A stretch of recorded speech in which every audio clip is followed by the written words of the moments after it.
తనకున్న వ్యాధిని ఇతరులకు విస్తరించాలని నిర్ణయించుకున్న ఓ ఉన్మాది గుట్టురట్టయింది. హైదరాబాద్ ఉప్పల్లో దొంగతనం కేసులో పట్టుబడిన వ్యక్తిని విచారించగా భయంకర వాస్తవాలు వెలుగు చూశాయి.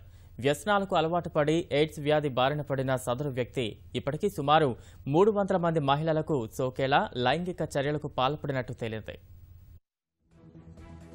తనకున్న ప్రాణాంతక వ్యాధిని 100 మంది మహిళలకు అంటగట్టిన ఓ దుర్మార్గం హైదరాబాద్లో బయటపడింది. కేరళకు చెందిన 31 ఏళ్ల జేమ్స్ కొన్నేళ్ల కిందట భాగ్యనగరానికి వలస వచ్చాడు. మల్కాజ్గిరిలో ఆటో డ్రైవర్గా పనిచేస్తూ వ్యసనాలకు గులామయ్యాడు. విచ్చలవిడితనం వల్ల ఎయిడ్స్ వ్యాధి బారిన పడ్డాడు.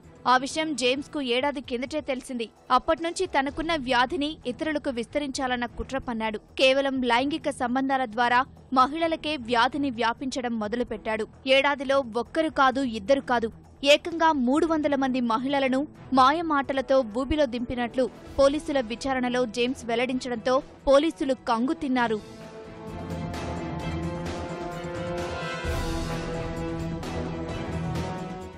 రైల్వే స్టేషన్లో ఉన్న మహిళలతో పాటు సంపన్న కుటుంబాలకు చెందిన మహిళలు ఈ ఉన్మాది బారిన పడ్డవారిలో ఉన్నారు.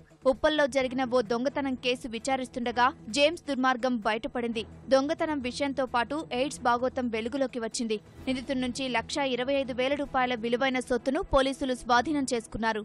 నేను ఎట్లా బాధపడుతున్నాను, నాతో పాటుగా మన నలుగురు కూడా బాధ పెట్టాలనే మెంటాలిటీ గలడు ఇతని వ్యక్తిత్వం. సైకో టైప్ ఇతని ద్వారాని ఇతను చెప్పేది ఇతను చెప్తున్నాడు. నాకు వచ్చిన తర్వాత కూడా నేను చాలా మందితో కలిశాను సార్ అని. నాకు తెలిసిన తర్వాత కలిసామంటే అవును సార్, తెలిసిన తర్వాత కూడా నాకు ఆ నాలెడ్జ్ ఉంది, అది నాకు డిసీజ్ వచ్చిందని తెలిసి కూడా కలవడం జరిగింది సార్ అని చెప్తున్నాను. ఉన్మాది జేమ్స్ ను ప్రస్తుతం దొంగతనం కేసులో ఉప్పల్ పోలీసులు అరెస్ట్ చేసి న్యాయస్థానంలో హాజరుపరిచారు. అతని ఆరోగ్య పరిస్థితి ఆందోళనకరంగా ఉందని పోలీసులు చెబుతున్నారు. నిందితుడు గతంలో కొంతకాలం ఓ ఆధార్ నమోదు కేంద్రంలో ఒప్పంద ఉద్యోగిగా పనిచేసినట్లు గుర్తించారు.